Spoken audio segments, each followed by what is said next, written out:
Everyone. Thank you so much for joining Laura and me this evening. And we are really thrilled not only to have so many people in our live audience, but also a number of you who are going to join us later for the replay. So welcome, whether you're with us at the moment or if you're coming in later. So I also want to welcome Laura. Laura, thank you so much for joining us. Laura is a former educator and a former higher ed admin, and she's done some other things as well that are pretty exciting. And now she's a career coach, and her goal is to help you find your passions and connect them with your skills and with jobs. And so I usually focus on the job search, and Laura focuses on the what do you do before you get to that job search or when you're feeling stuck in the job search. So Laura, welcome. Thank you. It's so great to be here. Thanks for having me. I'm really excited about our conversation. And Yeah. I'm going to go ahead and get us started. So who is this conversation for? If you're just starting your ed skip from teaching, this is a great place to start because you'll be able to identify what you're looking for and really go out and find it. But a lot of you are already in that process. You've been looking for jobs for a while, and this is also a conversation for you. I did a survey on LinkedIn just the other day, and I asked people 3 questions. I said, what's the state of your job search? Are you running from education? Are you passionate about where you're going? Or are you in this place where you want to do all of the jobs and you're not sure where to start? What was interesting is that only about 12% of you rather, there were over 350 respondents. Only about 12% of people were like, I am comfortable with where I'm going. Everyone else is in that spot where I've certainly been before, where you're trying to leave teaching and you just need to get out, or you suddenly realize how many opportunities we have, how many skills we have, and how many cool jobs there are. And you're like, oh no, I feel like I could do everything. What do I do next? So that's what we're really going to be talking about today is what do you do next? Where, depending on where you are at this exact moment. So Laura, let's talk just really generally. What is career clarity and how does it help people in these different stages of their job search? Yeah. So I think it might be helpful to think first about what the opposite of career clarity looks like. And this might resonate with some of you. So the opposite of career clarity is when you are going down the rabbit hole of LinkedIn, going down the rabbit hole of Indeed, and searching for possibilities and feeling like you're always asking yourself, should I apply for that? Should I not apply for that? Do I qualify for that? Do I not? I'm going to apply for that because I should, like sort of a scarcity mindset. So you're kind of throwing spaghetti at the wall. You're just wanting to see what's going to stick. And your energy is really scattershot. It's kind of all over the place. And then career clarity, which is the opposite of that, is going into LinkedIn, into Indeed or whatever platform you're using, and knowing with confidence what is a right path for you. So having clarity that what you're going to apply for is a good fit for you based on your skills, your strengths, your personality, your values, and we'll get into all that later, I'm sure. But having that confidence and knowing what you want going into a job search, first of all, it's way more enjoyable because you can really focus your energy on the things that you need to be doing that are going to be more effective and productive. So you'll know what you want to apply for. You'll know what you don't want to apply for. You won't waste your time applying for jobs that you just think you should apply for. You'll know who to network with because they're doing the work that you want to be doing, and you'll know that's the work that you want to be doing. You'll better be able to communicate your value and your passion and what you want in interviews and networking conversations and your resume and your cover letter, all of that.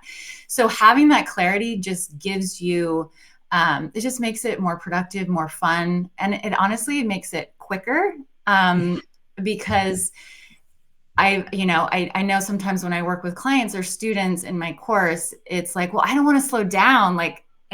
But part of getting clarity is a bit of slowing down and taking stock. And in the long run, that will help you get quicker results. But in the moment, it feels like you're taking your foot off the gas a little bit. Yeah, I definitely talk to people who have the exact same experience. It's like they're applying for everything, and so they don't have the time, and it just feels like you're on this roller coaster suddenly. Yeah. But then when they start getting interviews and they go, I really need to be able to communicate more effectively, and I can't do that because I've got 3 different ways that I might answer this question, and then they don't come across to an interviewer as someone who's really prepared for that role. So I agree with you. It's Right. not just helpful at the beginning of the process, but it really does provide clarity and confidence throughout that process. Yeah. So, all right. So we want this career clarity. What is Yes, an we action did. step that we can take right now to get this? So I think of getting career clarity in sort of 2 phases. And actually, before I go into that, I just want to say that the first step is taking your foot off the gas a little bit with the jobs, with the applying for jobs, with the networking, like all the things that are great about the job search, just taking a moment to slow down a little bit, because the first phase of getting more career clarity is all about self-reflection. And you need to carve out some time, uninterrupted time, to be able to reflect in an authentic, honest way with yourself. And so it's kind of like, you want that insight that, like, oh, this is what's right for me, or oh, this is what's right for me. But your brain is so chock full of, like, I got to apply for this job. I got to get to, I need to make dinner tonight. I got to do this tomorrow at school. And it's just like jam packed. And so we got to create a tiny bit of space for the insight to come in. And that requires a bit of a slowdown. And then the self-reflection that can be really helpful is really taking stock of your skills and strengths. And with my clients and in my course, which I'll share about later, we use a couple of assessments to do that. But you can also do it just by thinking about what you notice you're good at, or what you've gotten feedback from people already about that you're good at. Another way of self-reflecting is to think about your personality. And you and I have had a conversation back and forth about our personalities on LinkedIn, and how it impacts whether or not something is a good fit for you or not. And so you want to know what your personality is. You want to know how you show up, and what kind of context it's going to work for, and what kind of context it's not going to work for. And then also there's your values and what's most important to you right now. Your values change so many times throughout your life. And so if you haven't paused recently to think about what's important to me right now, then, it can really help to take some time to do that. And the last part of self-reflection, well, one of the last pieces, there's a lot more, but one is just joy, and noticing what brings you joy. And I'm excited to talk more about that too. So that's like it's this taking stock. It's a moment of really assessing where you're at. And then the second piece of getting career clarity, I realize I'm giving you many steps, but I think everyone could use more steps. Yeah. We need clarity about the career clarity process. Yeah. Okay, great. So yeah, that first part that I'll usually do with people is that self-reflection, and just getting a sense of, who you are, where you're at, what your strengths are, and so on. And then the second piece is exploring your career possibilities more seriously. And so a lot of us have ideas in our mind, like, well, what if I might want to do this, or I could do this, or, oh, I just saw my friend now does this. And it's like all these possibilities just kind of swim around. But in order to know if they're actually a good fit for you, and to get that clarity about, do they align with my skills and my strengths and my values, and my personality, you have to go a little deeper. You have to actually do online research to figure out what they are. Like, what does a event planner do? What does an urban planner do? What does an instructional designer do, right? Really gather that information, talk to people who do the work, maybe even experiment in small ways with doing pieces of the work. Like if you're interested in instructional design, like checking out, taking some sort of like intro online course that's free or low cost, just to kind of dabble and see if it is something that intrigues you. So then you can go the next step. So being able to really gather all that information. and then hold it up with next to what I call your career compass, this like your value strengths, the things I was just talking about. And that compass can pretty much tell you like, yeah, that's a good fit, or no, that's not a good fit. And then you have maybe 3 or 4 areas that you're pretty confident that you want to explore, and or maybe one, like it just depends. But then you have you're ready to go into the job search because you've got it narrowed down to a few possibilities that feel like a really good fit for who you are. Yes, what I love about, well, there are lots of things I love about that, and we could unpack each and every step of Yeah. that process. But what I love so much is that metaphor of the compass, the career compass, because this idea that we're not just looking for jobs that fit our skills and like or what we've done already, but we're Yeah. looking for jobs that resonate with us, that help us Yes. find true north. And you talked a little bit earlier about joy. And I think Mhm. that this is a great place to think a little bit more about how, since so many of the people in my audience, like 58% of them, were running away from education, we're burnt Right. out. We need something to renew us. So, how can this Mhm. process and really help us to find joy and find something that isn't going to be a rebound job, but it's going to be a job that we're really passionate about and can lean into? Yeah. Yeah. Yeah. I mean, first, I want to say that with so many teachers that I talk to, joy is like the farthest thing from their mind, sadly. Yeah. And so when I bring it up with teachers, it's kind of like, oh, like, why do you want me to think about that? Or I What do I haven't, think about that? yeah, or haven't thought about that. Like, I get to think about that, you know? Um, and I think, I mean, there could be all kinds of reasons for that. I mean, one is that teachers are so focused on, you know, thinking about bringing joy to others and taking care of others. And so we don't often, turn it back and say, well, what brings me joy? What do I want? What do I love? And the other is, I think, just culturally, at least in the cultural bubble I live in, like work and joy aren't like people don't like Mhm. put them together, and um, but they can be together. Um, and I like to pose the question, like, what if what brings you joy is the biggest factor in your job search and like figuring out what's right for you? Um, and I think that oftentimes people will say, well, that's not really realistic, but we don't know what's realistic until we actually get out there and explore it a little bit more. But if you are, I mean, the best way to discover what brings you joy is to just start noticing, Mhm. like in your day, even at school, which may feel joyless right now for some of you, noticing when you smile, noticing when you have a little giggle about something that a student does, or noticing when there's a lightness when you're with a certain person or when you're doing a certain task, or noticing what comes easily to you or where you feel flow.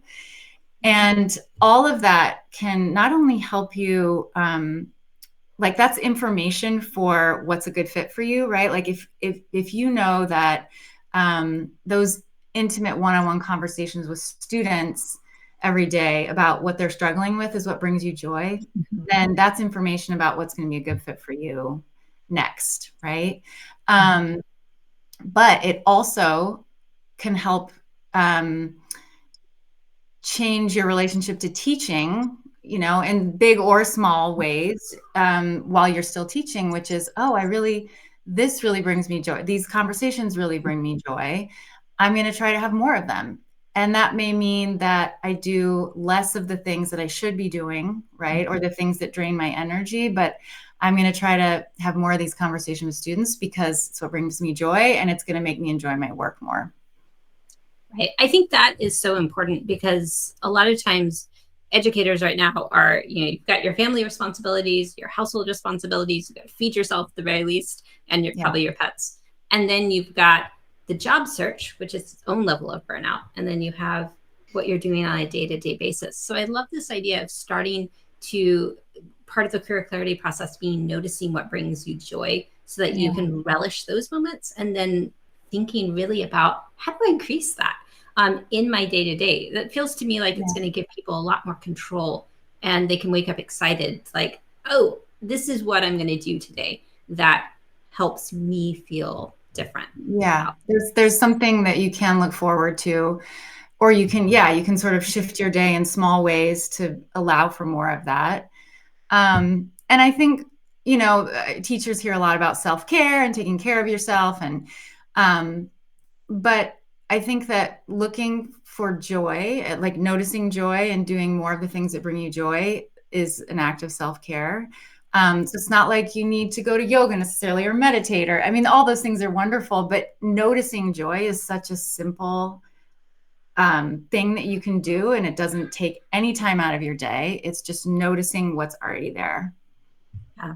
And I think also a lot of times we get other people resonate with that and notice it and give us more opportunities to continue doing those. So if you're leaning into that in your career currently, that can also bring up an opportunity of, oh, hey, do you want to go and do this extra task that you will enjoy instead of the task that you're doing already that you don't enjoy? Right. So, right. Yeah. And I think some teachers have more flexibility for that than others, to say, I want to do more of this and I don't want to do that. But I do think it's important to ask yourself, like, do I really need to do that? And there are some things that are an absolute yes. And there are some things where there might be a little bit more flexibility and wiggle room, or you could try it and see, like, if the thing that drains your energy, if you don't do that, what happens, is it okay? Or can you put a new spin on it so that it works a little bit better for you? I love one of the things you've said twice now about experimenting. So not saying, oh, I have to do this and this is the only way I can do this, but let me try this little thing right now. Let me test the waters of whether I like this career. Let me talk to this person to see if this might be an opportunity. Let me do this small thing in my classroom. I think that's so important to highlight, that the job search is about exploration, but also experimentation. And a lot of times when we experiment, we find out things that we really were not expecting. Sorry, this is, my printer didn't work and I'm on my iPad. And so it keeps going to sleep. I really should have thought about that. But I thought my printer was going to work. So things that we don't find joyful, printers. Put that in that category. Exactly. We want a job that doesn't require printers. Yeah. So that's not quite practical. But I think you've given us a lot of really great steps for what we can think about as we're identifying that in our own self-reflection, but also some of the actions we can start to take in our classroom and also in our job search. Yeah. So I want to think a little bit too about how this, a lot of times when people are looking for jobs, there's this onus on, I have to prove to the employer that I'm qualified for this job. And that brings people a lot of stress, but it also brings the reverse. If I don't hear back from these people, I must not be qualified for this job.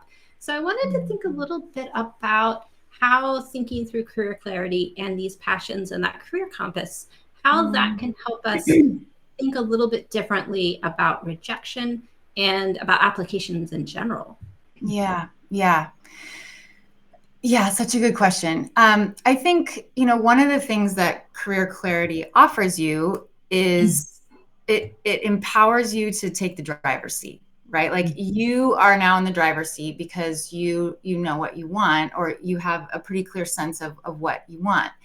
And so when you have that feeling, when you have that confidence, then you are going into it more like, okay, let's see if I want this job. Like, this seems to meet all the criteria of what I want, but is it really what I want? And seeing the interview or networking or whatever conversation you have as a conversation where you're sussing them out just as much as they're sussing you out. And a student from one of my teachers at a Crossroads classes, she recently shared with me that she got this opportunity that she was super excited about, and she thought it fit all the criteria. And then she went to the interview, and it was apparent to her really quickly that it wasn't a fit and it wasn't right for her. But it gives you the confidence to actually say, no, I do not I do not want that, Mhm. to say it actually doesn't match with my career compass. And there's a lot of red flags here. And so the tables have turned in that sense. And she could say, I don't want that. But sometimes we do want something, right? And we get rejected from it. And I think having clarity can help you get back on the horse more quickly. And not, I think it's super important to allow yourself to be bummed and when you don't get something that you really want. But even that interview gave you information about, like, is it still something I want? Or I want maybe a little bit more of this or not so much of that. And so it just gives you more information, and it gives you it. So it adds to your career clarity, I guess is what I'm trying to say. And then it also, having that clarity just gives you confidence to say, okay, that wasn't the one. But I'm going to continue with my process. I don't think it knocks you down quite as far, because the process, going back to the process, it's still a process that feels productive, effective, and sometimes joyful. And so it's like, okay, I'm going to start again. Yeah, so it's fascinating. So self-assessment we're doing at so many different stages, and we're constantly using the new information that we gather to refine what we Right. know about ourselves, what we know about the job market, and Yeah. also really what we know about the possibilities. Yeah. Yeah. Yeah, And I know this seems so cliche, but I really think it's like a journey, and and it it is. yes, it is. And if we see it like that, like a journey of possibility, and like it's a journey where you can learn a lot about yourself, and you can learn a lot about what's out there and the possibilities. And even once you get that next job, that doesn't mean that it all ends, right? Because you may have another phase after this where you move on to something else. So I see career exploration and career clarity as like an ongoing process. Because when you get that next job, then you're gathering more information, right? And like the process begins again. Right. And I think I know some people who they've moved to a job and it's had management is where I frequently see this. But they're like, I don't actually enjoy managing people. And I didn't know Mm, that until I started managing people. And so they, right. they start to reflect again on, oh, what is it that resonates with me? So yes, I love Yeah. this idea that this is a process that we do in every stage. Yeah. And just because we're happy in our current role doesn't mean Mhm. that this isn't a great process to still be Right. doing. Right. I mean, if you think of your next job as another experiment, Mhm. then it's like, and I know we don't all want experiments that last like two. I mean, we want a job that lasts for sure. But if you think of it as more like this, instead of this is the job for the rest of my life, this is an experiment to test out like what it's like to manage people and to supervise and to be in this kind of different role. I think that fluidity of like from phase to phase can be a really helpful way to approach it. Yeah, I really like that. And I also think one of the things that I notice is that so often when educators, because a lot of times I'll look at people's LinkedIn profiles and see how long they stayed in their job. And I'll see an Mhm. educator and they move from one role to the next in like 6 to 18 months. And a lot of times that's a promotion. And Yeah. a lot of times it's they've gotten their foot in the door. And then they've started to really network within the company and say, oh, Right. can I move into this role? Or I'd love to take on these responsibilities. So there's so much potential once you know what you're looking for, and then you start to open yourself up to places where you can find those roles. Yeah. Yeah. Love that. Yeah, so there's a question here. I think we want to clarify something. Yeah, when we're talking about, sorry, I'll read the question for everyone who's not looking at the chat like I am. The question is, what does it mean to talk about an experiment? And is this something that you're Mhm. talking about, um, thinking about it personally and privately, or is it something that you're thinking about when you're actually answering interview questions? I see this a lot of times when I interview people, and we'll say, "Where do you see yourself in 5 years?" And they say, "In your chair." And so there's that sense of what do you tell an employer versus what do you keep quiet about that career progression? Yeah. So can you read the question one more time? Yeah.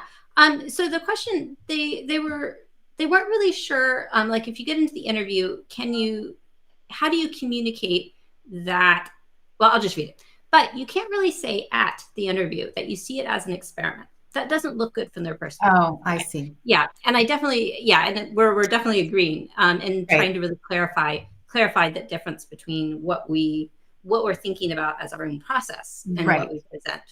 Yes, that's a really good clarification. And I think at an interview, you would not say, I think I want to experiment with this and like see how it goes, right? Yeah, it's a more internal process of, I think, more lightly holding to the work that we do as like the work we will do from now until forever. And so it's more of a like, even if maybe you see yourself doing it for 10 years, right? It's more of your hold on it, I think, and the way you're looking at it as, and this won't necessarily work for everyone, but like having a sort of internal sense that I want to try this out. I'm really clear that I want to try this out and see how it goes, rather than this is what I want and I want to do it forever, because we simply don't know if once we actually do it, it will be something we want to do forever.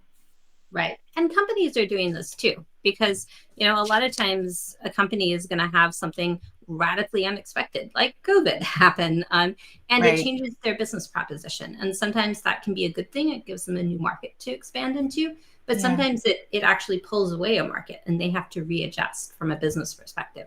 So any person, they're going to ask you that question: where do you see yourself 5 to 10 years from now? Yeah. But if they have a business upheaval, they're not going to keep you for 5 to 10 years. So really coming into this the same way they are coming into this is like, this is where I am right now. I am all in right now. Yes. Yeah. And I'm also all in with my career compass, that if my career compass starts, I'm also going to explore that shift. But it's also worth remembering that a lot of companies will shift with you, and they'll say, hey, you really like this part of the business, let's train you and shift you over to that new role. So being open to that. And when I've interviewed people, I love the people who I'm like, oh yeah, I'm going to be interviewing for this position again, because they're going to move up and I'm going to have an entry level position I have to fill. Right. And that's, you can experiment moving around within a company, like, I think it's a different way that you can look at things, and a different way to approach sort of how you see your career unfolding. Yes. Yeah. So we are nearing our scheduled time. So what I'd like to do is, Laura, I'm really excited about some of the programs that you're offering to help educators and other people think a little bit more about career clarity, and not just think about it, but really practice it in a supportive cohort and with other people. Yeah. So what I'd like to do is give you a chance and give us a chance to hear all about, it's working, hear all about your offerings. And I'm going to glance, while you're doing that, I'm going to glance at the questions and see, maybe we can take one or two more questions before we head out tonight. Okay, sounds good. Thanks for letting me share about my my group course and community. Teachers at a Crossroads is my baby, my passion project, and it's an online group course and community for teachers feeling lost in their career or stuck in the classroom. And if you enroll, you join another group. You join a whole group of teachers, a small group of teachers, on a 6-month journey to get crystal clear about where you want to take your career. And the course actually walks you through what I was describing earlier of how to get career clarity. So there's the whole first section, the whole first half of the course is self-reflection. So from September to December, we dive deep into your personality, your values, what gives you joy and spark, and your skills and strengths.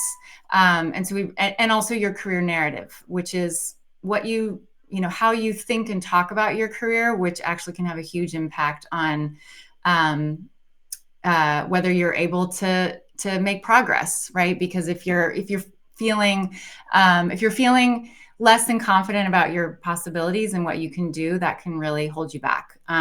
So that first half is all about really diving deep and taking stock. And then from January to April, I walk you through a process of exploring and experimenting with a range of career possibilities, so that by the end, you've got your compass and you've got a clear sense of like, these are two or three different career possibilities that I want to pursue. Or you might decide I want to stay in teaching, right? It does happen for people who take this course. So by the end, you'll have clarity about what you want, and you'll be able to decide first with total clarity, do I want to leave the classroom or not? And enrollment closes this coming Saturday. So there's a QR code here, and Chelsea was maybe going to drop it in a link. Yeah, there's also a button right beneath. There should be. I see it. So if you're interested, check it out. I'd love to have you join us. And then you can move on to the next one, Chelsea. If you're not quite ready for like a 6-month, joining a cohort and being a part of a group to get that career clarity, this is From Uncertainty to Clarity, is a quick start video series for teachers considering career change. So it's 4 short videos that guide you through the first steps toward figuring out what's right for you in your career. So it's just a quick sort of hit on some things that can give you clarity. And it's free. So if you click on the link, it'll take you to a page where you can give me your email, and I'll send you the videos. Either way, I would just love to be in contact with you. And I send out a newsletter about once a week or once every 2 weeks. And so if you like my point of view and what you're hearing here and you want to hear more of it, getting these videos is a good starting point to also join my email list. Excellent. And I want to say I've been taking a look at Laura's content more regularly and following her, and I'm really excited about what she shares, because it really does come from a perspective of honoring yourself and really listening to yourself. And I think that is so important. And I think a great way to close is with a final question. I'm pulling a couple of questions together because you talked about in the second part of we've talked a lot about career clarity in terms of the self-reflection today. But the second part of your course does start to think about, what does career clarity look like when you start pulling in the job descriptions? And a lot of times those job descriptions are very jargony, they're hard to interpret. And a lot of times we also feel lost. How do we actually make connections and network outside of other educators? So can you talk just a little bit about what your approach is, or give us just a tiny, tiny preview of what you do on that section? Yeah. So one of the things that I tell my students is take a break from looking at job descriptions, first of all. Because when you're thinking about your possibilities, I want you to really open up and think about an abundance of possibilities, and not be thinking about, do I qualify? Do I not qualify? Could I get this? Can I do this? So you don't have to stop forever, but like just taking a pause. And so, for example, if you want to explore urban planning, and because I encourage people to think outside the box. So some people go on to do things that are more education oriented or adjacent. Others do something totally different. But instead of looking at job descriptions when you're trying to explore more about urban planning, for example, I talk you through how to, look for videos where, like, you might have someone who's like talking about their daily work. They're an urban planner who's describing what they do. You can use ChatGPT to be like, what's the daily schedule of an urban planner? And they will take, you probably use it, but it's like, they will give you a daily sample schedule. Or like, what strengths and skills would I need to go into urban planning? And so gathering information that way gives you more lay people terms, right? So that it's not as much jargon. Also, another way of gathering information about urban planning would be talking to someone who does it, right? And asking them to explain it to you as though you're a 5-year-old. Honestly, that can really help to be like, how would you break down urban planning for a 5-year-old? And obviously it's going to be more nuanced than that, but it's just, you're trying to get information that you can digest and process given your own context working as a teacher. And I forget, there was another piece of the question that was about Also thinking, yeah, about networking, because we have our educator networks, but what about company networks? How do we find the urban planner? Yeah, right. Although your town office is a wonderful resource. Great. Side plug. But so, yeah, if you're trying to find people, yeah, let's say you don't know an urban planner, then first of all, you're brainstorming, you're making sure you don't know an urban planner, right? Like you're sitting down to actually think about it, and you're thinking about like family in this circle. Like, who do I know any family? No. Okay. Do I have friends? No. Okay. Do I have anyone who I'm acquaintance with, or like friends of friends or family of friends, or, you know, really just thinking through those sort of concentric circles of closeness, intimacy to not really knowing them. And then you might think, if you still don't know someone, you might think about, who do I know who might know someone? Like, who works for city government, or who works for anything that's adjacent to urban planning?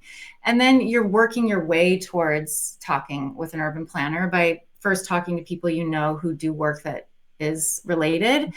And then on the whole other side of that, it's, you know, using LinkedIn or alumni directories from the institutions that you went to for undergrad or grad school to find urban planners, and looking for people that way. But we walk through it together. I give people a template for how to reach out to people, how to follow up. And also, because you're in a cohort, then you get a lot of ideas for how other people found people. The cohort also just gives you great ideas for job possibilities or career possibilities that you never would have discovered on your own. I think that's one thing as educators, we are resource connectors so frequently. And there's concentric circles. When you're starting with an educator concentric circle, you're going to have so many extra people to bring these warm contacts to. So I love this approach. So I want to say, Laura, thank you very much for not only visiting with us, but staying an extra few minutes so that we could take a couple of audience questions. And folks, I hope that you definitely go and check out Laura's website and sign up for her newsletter and take a look at her courses, because this is really, really important stuff. We often jump to that job search, and really pausing, it feels uncomfortable. But when we have our career clarity, what we've been saying all along is, when we get career clarity, we also get job search clarity. We suddenly know how to pitch ourselves. We know where to pitch ourselves. And it just brings a lot of efficiency and peace to the process. And it's a very stressful process. So really having something that can anchor you, or we have a different metaphor, a career compass, that gives you a direction. It's really important. And Laura, I'm really glad that you shared this with us, because I think that it can help bring a lot of peace and hopefully joy to people as they move forward. Yeah. Thanks so much for having me, Chelsea. And I'm so glad that everyone came. And for those of you watching later, thanks for joining for the recording as well. And reach out if you have questions for me, even if you just want to email me and follow up with something that I've said. Happy to be in communication. Excellent. I'm so glad to hear that. Have a lovely night, everyone, or day whenever you're watching this. Bye-bye. Bye, folks.